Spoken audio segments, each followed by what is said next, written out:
अस्सलाम वालेकुम my YouTube family, कैसे हैं आप सब। उम्मीद है आप सब ठीक होंगे इंशाल्लाह। तो जी व्लॉग नेक्स्ट डे से स्टार्ट हो चुका था और मैंने कहा कि चलें आज थोड़ी सी रूटीन हट के शेयर की जाती है। आज मैं आपको अपनी जो नॉर्मल रूटीन है डेली की वो अपनी शेयर करती हूँ।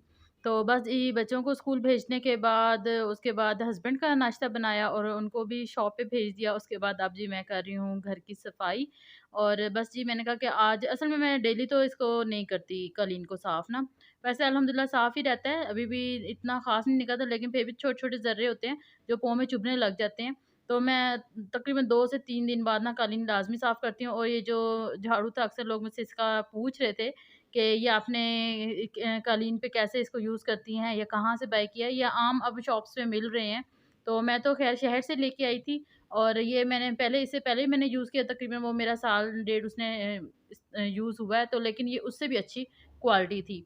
तो ये बिल्कुल प्लास्टिक के इसके बने हुए हैं, जितने भी आगे इसके दंदान बने हुए हैं, जो भी है, इसको जो भी कहते हैं, तो फूल झाड़ू कह लें, जो भी कह लें, तो ये जी बड़ा ज़बरदस्त इससे कालीन बिल्कुल साफ़ हो जाए। इसमें जितने कालीन पे बाल वगैरह, कोई ज़र्रे जो कुछ भी होता है, वो अच्छी तरह रिमूव हो जाता है।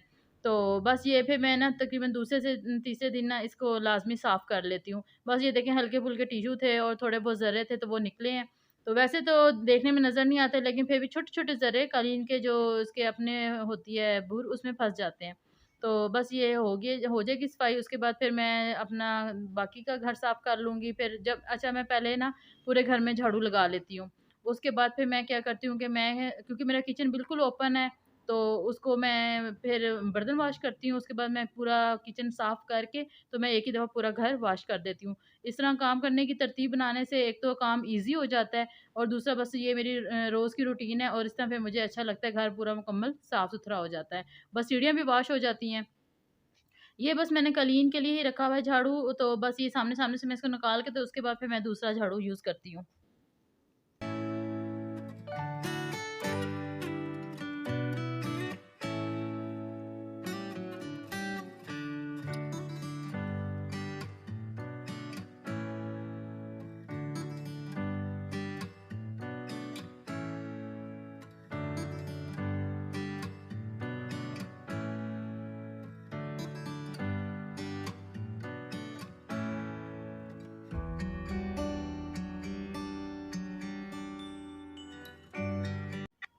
अच्छा जी, आज थोड़ी-सी मैं आपसे टिप्स भी शेयर करूँगी क्लीनिंग के हवाले से, कि जैसे मैं अपनी रूटीन में जो यूज़ करती हूँ, तो बस जी वो मैं आपके साथ शेयर करूँगी कि जो हमारे सिल्वर के बर्तन होते हैं, जैसे हमारे ये सॉस पैन हो जाते हैं, देगचियाँ, कढ़ाइयाँ होती हैं, तो क्योंकि नॉन स्टिक का तो अब ज़माना आया है तकरीबन 10 साल से, तो लेकिन ये है कि भी उससे पहले ये यूज़ हो रहे थे, तो हम लोग जैसे काला साबुन वगैरह यूज़ करते थे हमारे पेरेंट्स। तो लेकिन अब ये है कि अब ज़माना बदल गया है, तो वो चीज़ें ना उसके मुतल्लिक ना काफ़ी चीज़ें मतलब अफ़वाहें थी या हकीकत है जो भी था, तो इस वज़ह से ना वो यूज़ करना छोड़ दिया था। अच्छा, तो जो हमारे यहाँ देखें ना ख़ास तौर पे गाँव में तो जो कितने बर्तन माशाल्लाह से साफ़-सुथरे चमकते हैं। तो जो शहरी ज़िंदगी है उसमें ना इन चीज़ों के मुतल्लिक अवेयरनेस नहीं है। तो वो उनको नहीं पता होता कि भई बर्तन सिल्वर के इस्तेमाल सब करते हैं, लेकिन उनको साफ़ करना बस डेली आम अपना जो विम साबुन होती है उससे धो के तो रख दिया जी, वो साफ़ हो गए। लेकिन ना वो ब्लैक होने शुरू हो जाते हैं, उनका रंगत ख़राब होने लग जाती है, काले-काले होने लग जाते हैं। और कहीं-कहीं तो जहाँ पे ऐसी गहराइयाँ होती हैं, तो वहाँ पे तो बिल्कुल ही ब्लैक हो जाते हैं। अच्छा, तो ये देखिए यहाँ पे वे मेरे साफ़-सुथरा हो गया था घर, तो अल्हम्दुलिल्लाह वैसे ऑर्गनाइज़ तो रहता है, जो भी है, जितना भी है, छोटा है, बस इसको मैं अपने हिसाब से साफ़-सुथरा और खूबसूरत करके रखती हूँ। तो बस ये कहते हैं कि जहाँ रहते हैं वो जैसे भी हो, लेकिन आप उसको सफाई-सुथराई के साथ अच्छे तरीके से इस्तेमाल करें, ऑर्गनाइज़ करके रखें अपने वसाइल में रहते हुए, तो वो चीज़ अच्छी लगती है। तो अच्छा, मैं बता रही थी कि अभी ना मैं उसको आज आपको शेयर करूँगी कि हम उसको जो सिल्वर स्टील के बर्तन होते हैं उनको कैसे खूबसूरत और साफ-सुथरा रखें और ऐसे हो जाएँगे जैसे कि अभी बाज़ार से खरीद के लाए हैं। तो वो मैं आपके साथ टिप शेयर करूँगी। अभी मैं जी रूटीन के अपने बर्तन वॉश कर रही हूँ, जो सुबह हमारे यूज़ होते हैं, क्योंकि डेली के बर्तन होते हैं, 3 टाइम के बर्तन होते हैं, कभी-कभी 4 टाइम के भी हो जाते हैं। इनसे आप कभी भी जो है ना छुटकारा हासिल नहीं कर सकते, ये तो आपने मस्ट करना ही करना है। क्लीनिंग है कि अभी आप 1 दिन स्किप कर सकते हैं, लेकिन खाना पकाना और यहाँ बर्तन धोना, ये 2 ऐसे काम हैं कि ये कभी भी स्किप नहीं हो सकते। तो जैसे बर्तन 3 टाइम होते हैं, ज़ाहिर है वो खाना भी 3 टाइम ही होता है, 4 टाइम होता है। तो वो चाय के बर्तन दोपहर के, सुबह के, रात के, तो ये मैं साथ-साथ इनको वॉश कर लेती हूँ। इस तरह पे काम करने में आसानी हो जाती है। अगर एक दफ़ा ही जमा होने लग जाएँ तो वो काफ़ी ज़्यादा फैलाव बन जाता है। अच्छा, हमारे इस्लाम भी हमें यही सिखाता है कि रात को अपने बर्तन, किचन, वॉशरूम वगैरह साफ़ करके सोएँ, बर्तनों को ढाँप के सोएँ, और जो आप देचकी में यूज़ करते हैं, चमचा या दोई जो भी है, तो उसको दोबारा सुबह मत यूज़ करें, वो धो के ही यूज़ की जाए। तो ये बस छोटे-छोटे हैं, छोटे-छोटे हमारे ये हमें इस्लाम बताता है, इनमें फ़ायदा है, ज़ाहिर है कुछ वजह है तो हमें ये चीज़ें बताई जाती हैं। तो बस जी इन चीज़ों को, छोटी-छोटी चीज़ों को फ़ॉलो कर लिया जाए ना, तो ज़िंदगी में बड़ी आसानी हो जाती है। आप बहुत ज़्यादा मुश्किलात से बच जाते हैं।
अच्छा, जो मैं इसको वॉश कर रही हूँ, अच्छा ये जो कंटेनर है ना, इसमें मैं खुशका रखती हूँ, यानी कि जो आटे का खुशका होता है, वो रखती हूँ, जिससे रोटियाँ वग़ैरह बनाने में आसानी हो जाती है। तो वैसे तो ये मुझे ना हस्बैंड स्पेशल मेरे लिए लेके आए थे, कहते हैं कि, "भई आपको हर चीज़ जो है ना ढाँपने की आदत है, तो आप इसको यूज़ करें।"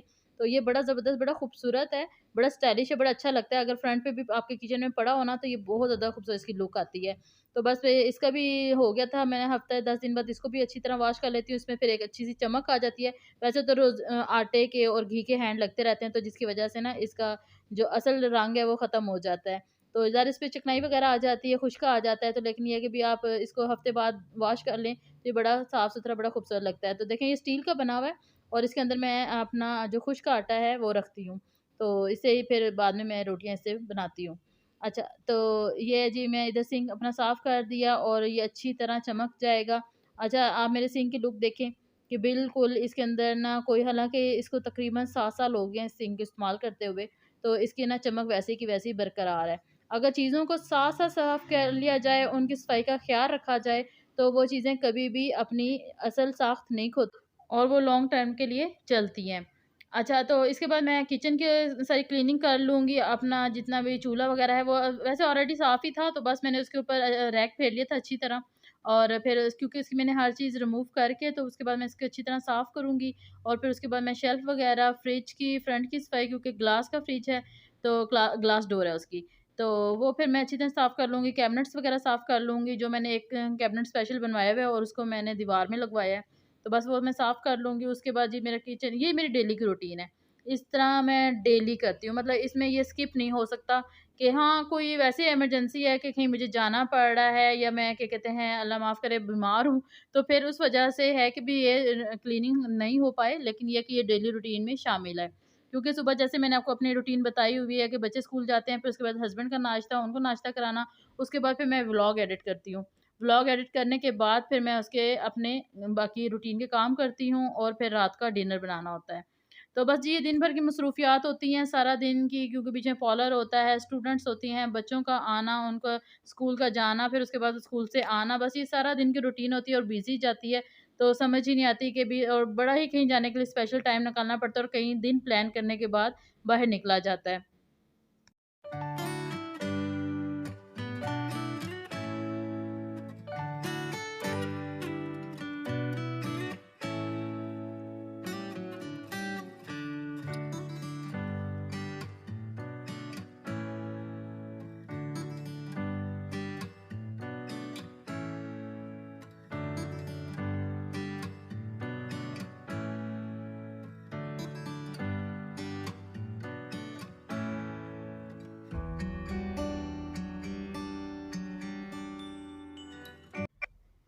बस ये यहाँ पे अच्छी तरह क्लीन हो जाएगा, मेरी सारी शेल्फ्स वगैरह, और ये सब कुछ मैं इसको एक दफ़ा हटा के तो सब कुछ यहाँ पे सफाई कर लेती हूँ।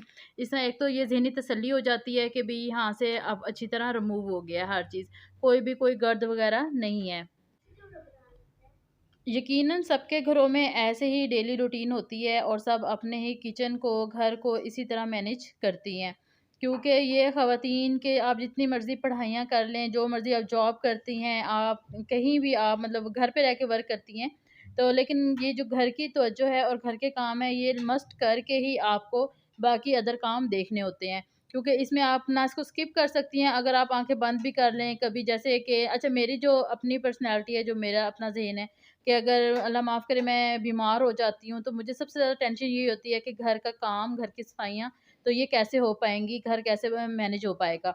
तो मैं कि बस अल्लाह से यही दुआ करती हूँ कि अल्लाह ताला मुझे कुछ ना हो, कि भी जब तक, क्योंकि जो हाउसवाइफ़ होती हैं या मदर्स होती हैं, उनका सेहतमंद रहना बहुत ज़रूरी है। सिर्फ़ जो मदर होती हैं या हाउसवाइफ़ होती हैं, वही मैनेज कर पाती हैं। और कितने भी हस्बैंड हेल्पर हों या क्या कहते हैं अंडरस्टैंड करने वाले हों, तो क्योंकि वो इन चीज़ों को, उनको बारीकियों की समझ नहीं होती। तो वो, क्योंकि ये आप लोग इस मेरी बात से एग्री करेंगे कि अच्छा वो जितनी आपकी हेल्प कर देंगे खाना लगाने में या इन चीज़ों में कि चलें आप रेस्ट करें, आप बीमार हैं, या चले बाहर से भी खाना आ जाएगा, सब कुछ हो जाता है। लेकिन जो ये छोटे-छोटे काम होते हैं ना, ये सिर्फ़ मदर या हाउसवाइफ़ ही देख सकती हैं। बस ये मैंने यहाँ पे अब मेरा ये जो कैबिनेट है, इसका डोर है, इसको थोड़ा-सा मैंने कहा साफ़ कर लूँ, क्योंकि हमारी विंडोज़ की वज़ह से इसमें बहुत ज़्यादा गर्द आती है, तो मुझे ये डेली रूटीन में साफ़ करने पड़ते हैं। जैसे मैंने बताया कि मुझे फ्रिज की डोर, ये चीज़ें ये लाज़मी मुझे साफ़ करनी पड़ती हैं।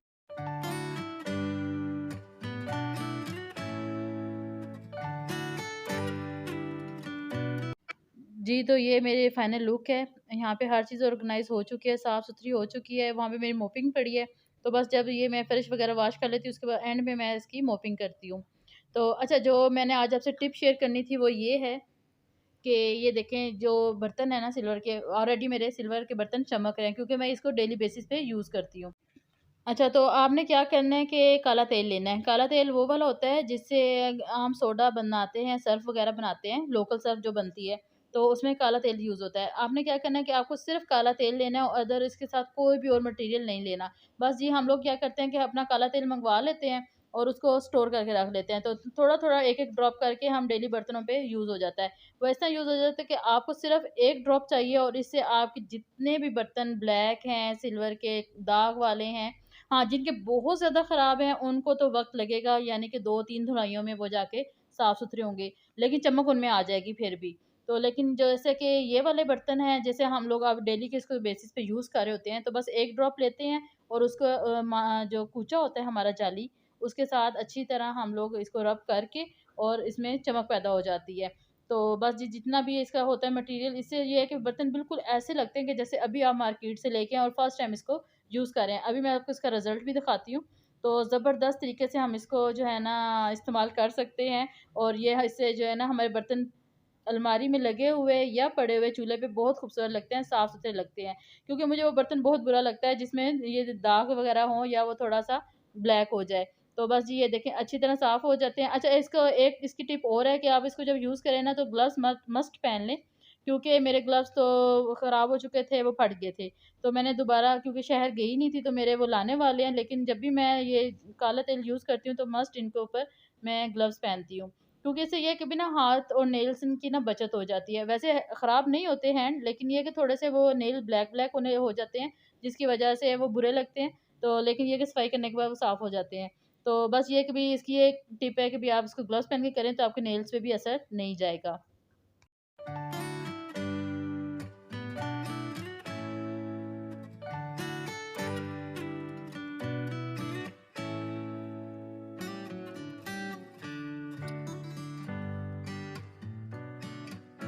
बस आज मैं बड़े जोश-ओ-ख़रोश से सफाइयों में लगी हुई थी। अभी मैंने दिल था कि मैं ना कर्टन्स उतार के उसको विंडो से तो मैं ना वॉश कर दूँ। तो लेकिन अभी मैं बर्तन वॉश कर रही थी तो मेहमान आ गए थे और मुबारकबाद देने, जैसे कि मैंने आपको बताया। तो हम लोग तो अपनी छोटी-छोटी खुशियाँ सेलिब्रेट करते हैं और बड़े खुश होते हैं, क्योंकि मैं फैमिली में फर्स्ट मेंबर ऐसी हूँ पूरे अपने ससुराल में भी और मेके में भी, तो यहाँ जो ने ये यूट्यूब चैनल बनाया है। तो बस जी मैं व्लॉगिंग अकेली ही हूँ जो व्लॉगिंग करती हूँ। तो जी सब मेरी मेहनत को देखते थे, साल डेढ़ से वो देख रहे थे कि भी आप कितनी मेहनत करती हैं, डेली वर्क करती हैं। तो अल्लाह ताला का शुक्र है अल्हम्दुलिल्लाह कि उन्होंने मुझे ये टाइम भी दिखाया। तो ये जी यूट्यूब से मेरी जो मोनेटाइज़ेशन हुई है, तो उस वज़ह से मुझे मेरे रिश्तेदार हैं जो, वो मुबारकबाद देने आ रहे थे।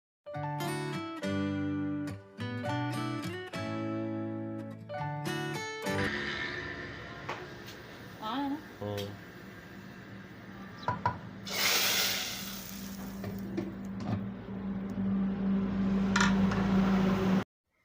इधर दाल को तड़का लग चुका है और मैंने बनाए थे साबुत मसर, इसको ब्लैक मसर है, इसको साबुत मसर कहा जाता है, हम साबुत मसर कहते हैं। तो आप जो भी कहते हैं आपने लाज़मी मुझे कमेंट में बताना है। तो ये जी हमने आज बनाए थे साबुत मसर क्योंकि ये मेरे बड़े फ़ेवरेट हैं। साबुत मसर और साथ तड़के हुए चावल। तो बस जी मैंने ये बनाया, आज बड़ा मूड हो रहा था कि दाल-चावल खाएँ, बच्चों को भी बड़े पसंद हैं, हस्बैंड को बहुत पसंद हैं। तो काफ़ी टाइम के बाद मैंने आज ब्लैक मसर बनाए थे क्योंकि ज़्यादातर हम दाल मूँग इस्तेमाल करते हैं। तो लेकिन आज मेरा हट के दिल था कि भी कुछ और हो तो स्पेशल हो, तो मैंने कहा कि भी ना आज हम दाल-चावल बनाते हैं और ब्लैक मसर बनाते हैं। बस ये मैंने सुबह ही मेन्यू डिसाइड कर लिया था, तो डिनर में हमने ये बना लिए थे, ये तड़के वाले चावल हैं, ज़ीरे वाले चावल कह लें, इसको तड़के वाले कह लें क्योंकि इसमें कुछ भी नहीं डलता सिवाय एक प्याज़ के और ज़ीरा, नमक बस। और जी ये ज़बरदस्त हल्के-फुल्के लाइट से हमारे चावल रेडी हो चुके हैं और साथ ही हम इसको दाल को भी तड़का लग गया, तो अब हम अपना डिनर एन्जॉय करेंगे। मेरा व्लॉग पसंद आए तो लाइक, शेयर, सब्सक्राइब करें, दुआओं में याद रखें। तब तक के लिए अल्लाह हाफ़िज़।